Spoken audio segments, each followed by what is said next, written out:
La première évidence aujourd'hui, j'appelle évidence parce que les évidences ne se discutent pas, elles se constatent.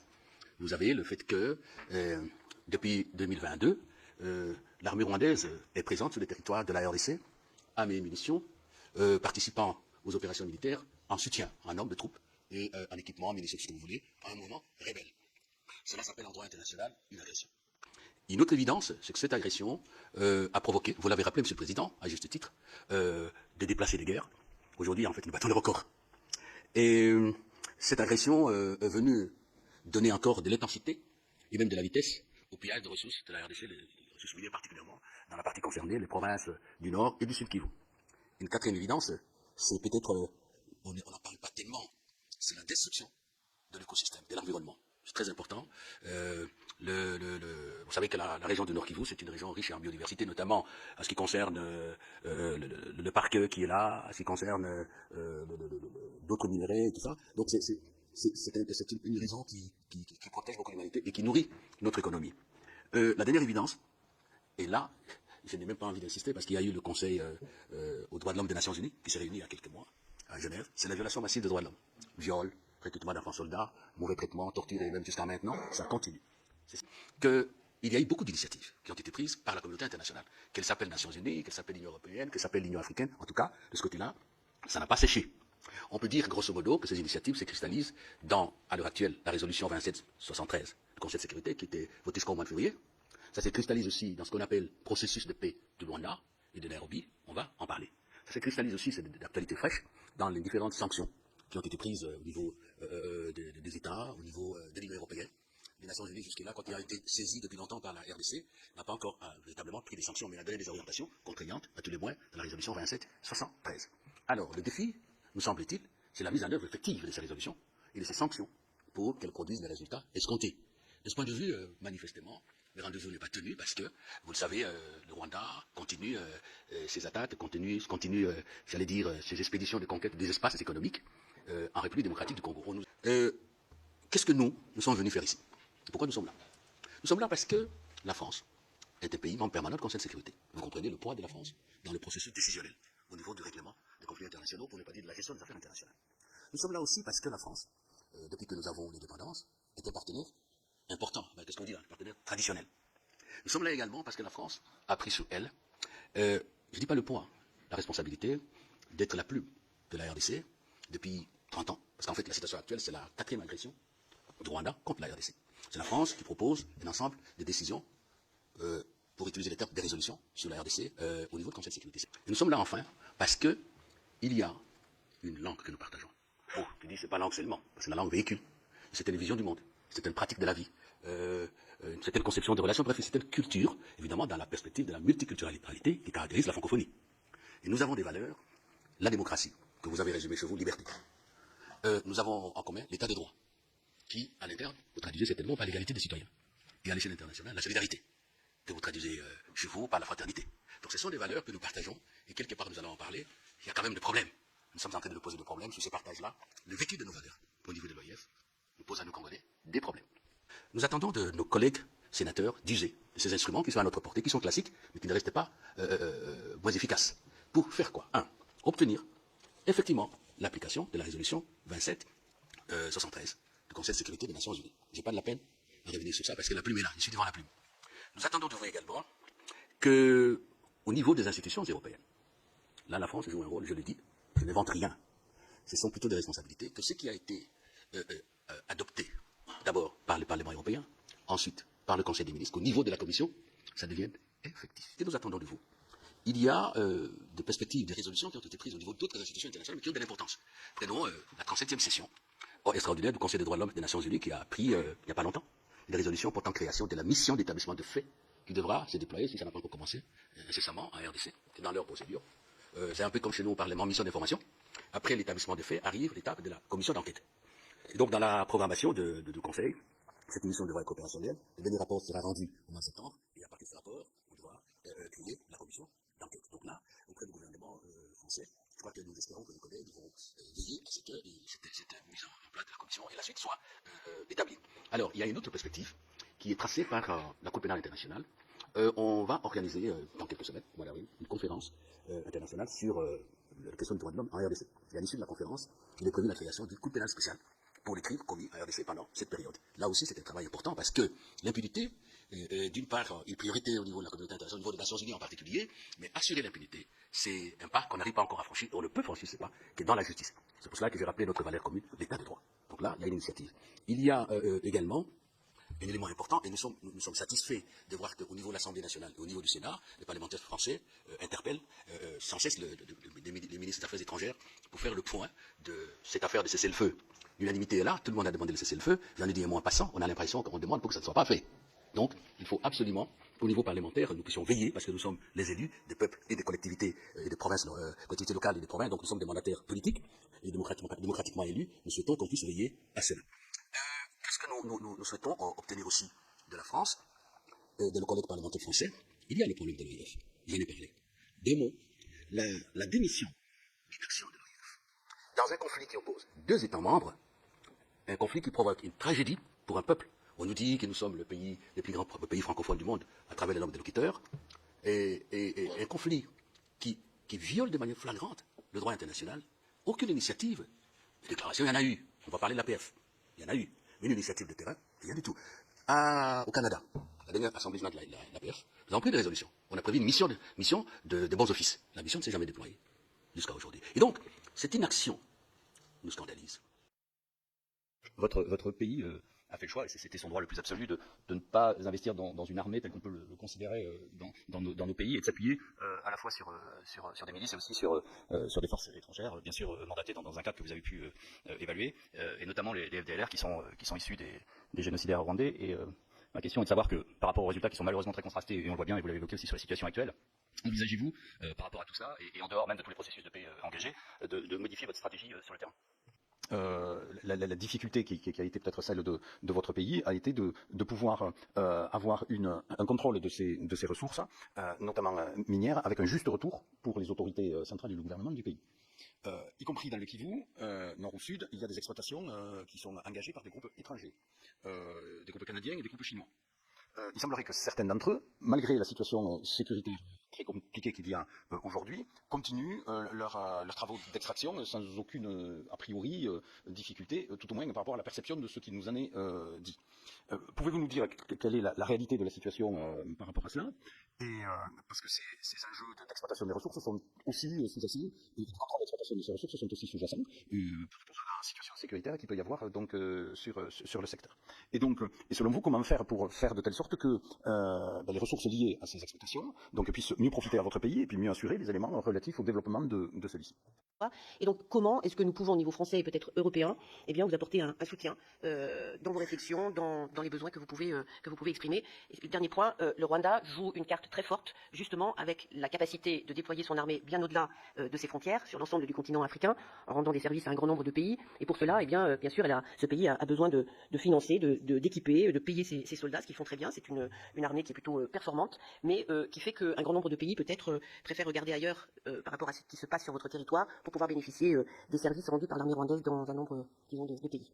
Quelle est réellement aujourd'hui la capacité de la défense de RDC de pouvoir régler toute ou partie de la solution, sachant que le reste ne peut se faire que par voie diplomatique? Alors sur l'aspect voie diplomatique, on a bien entendu noté la rencontre de Doha, qui était...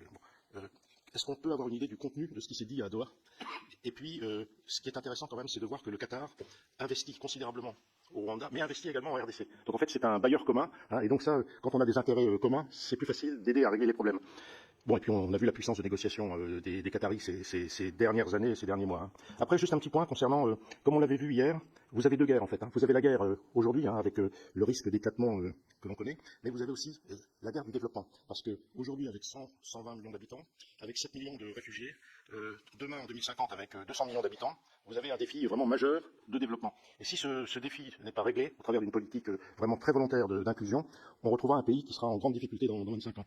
Et là, ça interpelle aussi la communauté internationale parce que tout le monde doit être mobilisé sur cet aspect qui pourrait, dont la solution pourrait être un plan Marshall, c'est-à-dire qu'on reconstruit, on apaise le Congo, et puis on passe à la deuxième phase qui est assurer la pérennité du pays, au travers du développement. Et puis un dernier petit point sur les entreprises françaises, donc elles sont malheureusement presque totalement absentes. Là, on en a un peu parlé hier.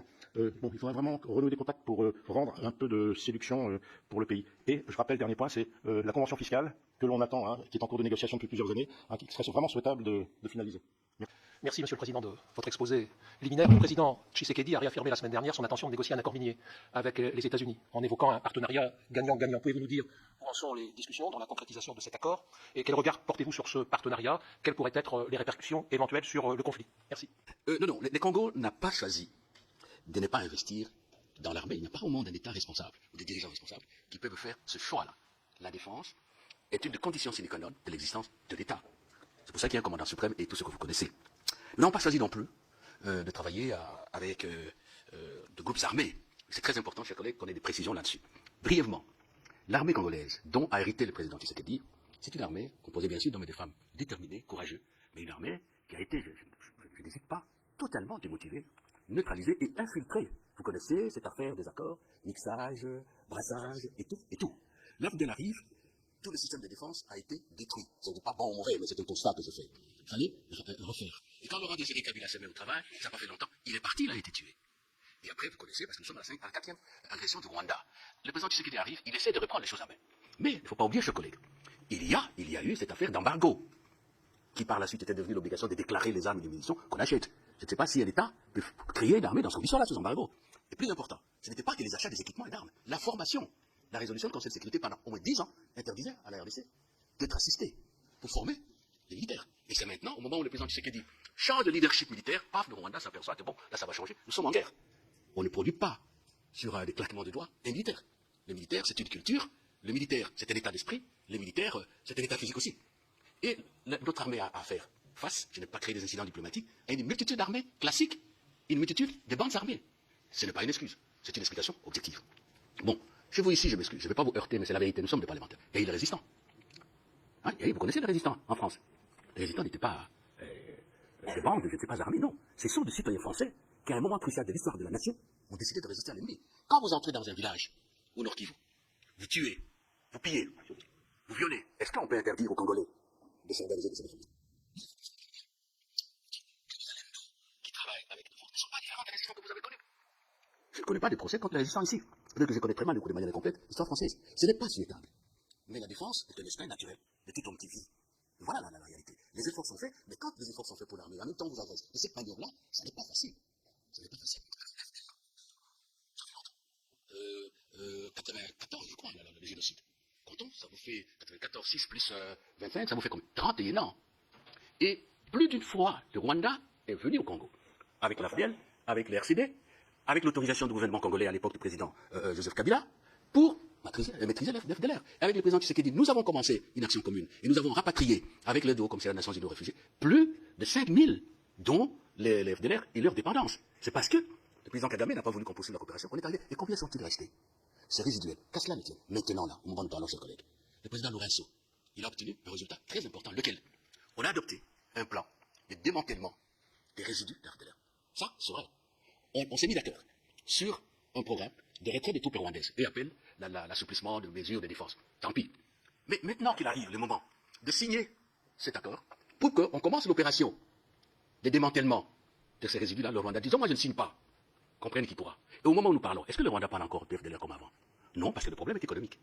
Donc, nous avons toujours dit que nous sommes ouverts à toute initiative tendant à décider la cartographie de FDLR, tendant à les éradiquer, étant entendu qu'il y a l'accord de Nairobi, en avril 2022, qui donnait à chaque État ayant des groupes armés en RDC la responsabilité de prendre langue avec ce groupe pour faire une offre de paix. Le temps nous est compté, je crois qu'on s'est compris sur le dossier. Appliquons l'accord qui a été accepté sous la médiation du président Lourenço. L'affaire s'est terminée. Mais le Rwanda sait que non, si c'est appliqué, il n'y a plus de la mayonnaise à offrir. Voilà. Alors, donc nous sommes là, le collègue va vous parler de la programmation militaire, on investit je vais donner ce qui est de moi. Les ressources naturelles. Les ressources naturelles, il y a un collègue qui a posé des questions, il y a une exploitation illégale anarchique. Ça fait longtemps qu'on a travaillé sur ça. On peut en parler. Mais une question simple.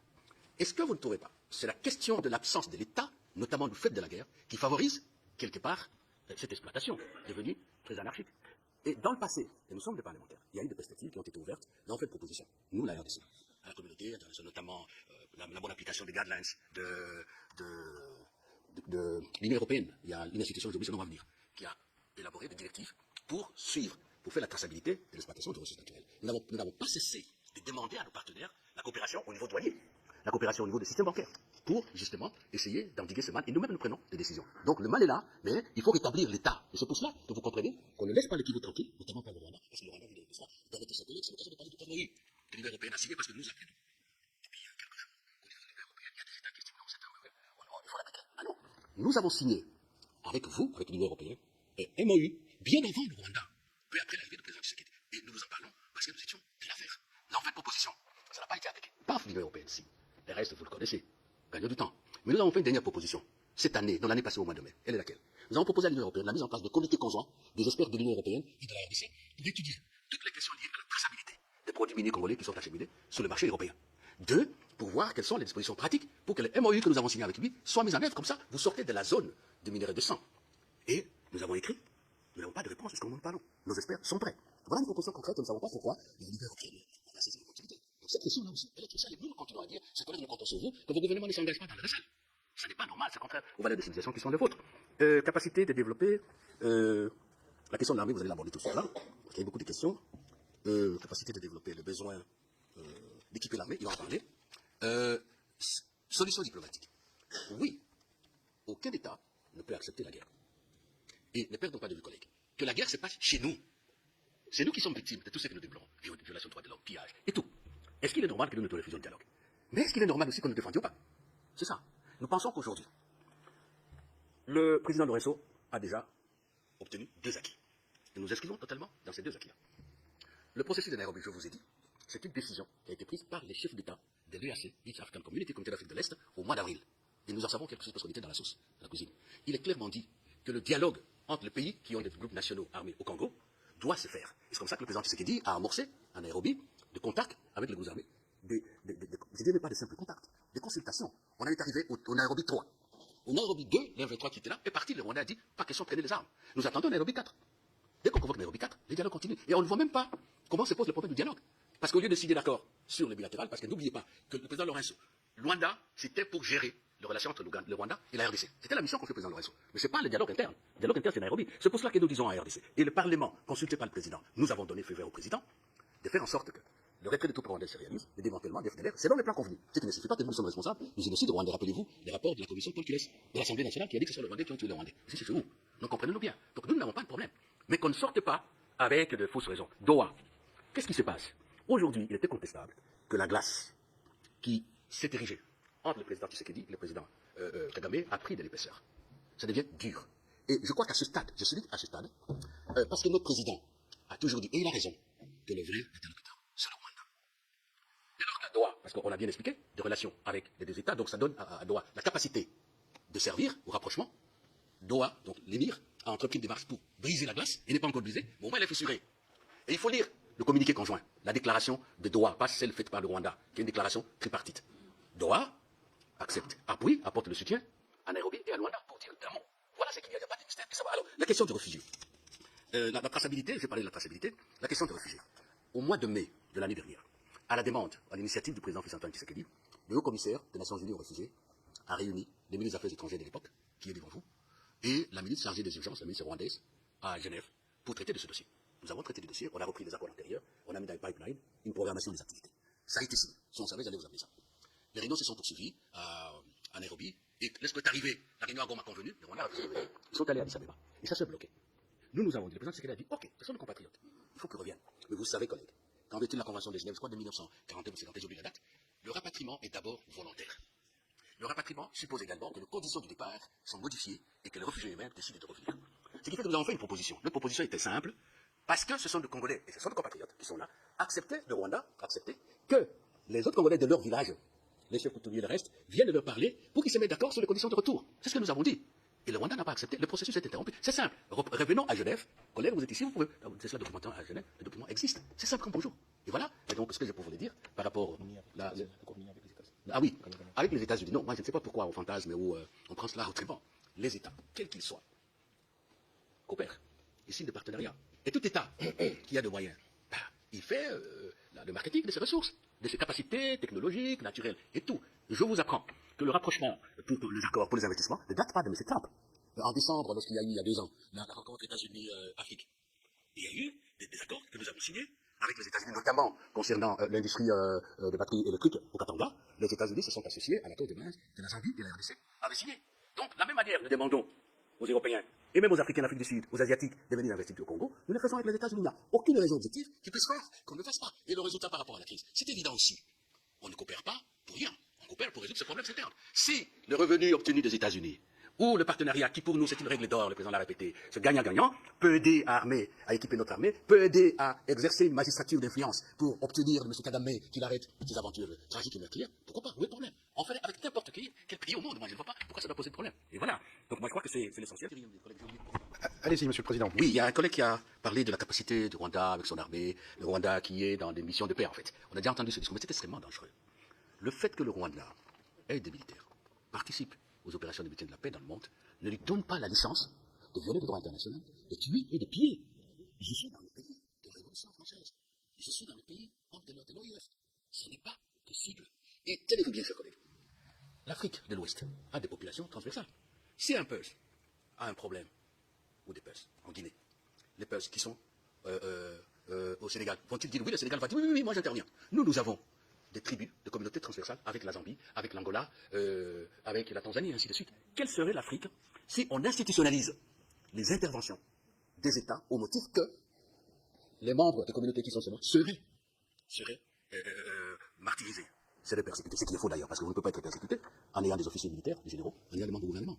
Donc nous avons dit à certains pays qui nous ont parlé de cela, non, bien au contraire. Lorsqu'on fait partie des soldats de la paix, on doit incarner un modèle de société. On doit incarner la charte des Nations Unies. On doit incarner le droit international dans ce qu'on fait. Et ça, c'est dangereux. Et c'est l'affaire de 20 millions mensuels. Parce que vous savez que l'argent est fongible. Quand vous mettez à la disposition de l'État 20 millions, parce qu'il y a une opération de maintien de la paix, vous ne savez pas à quoi servent ces 20 millions.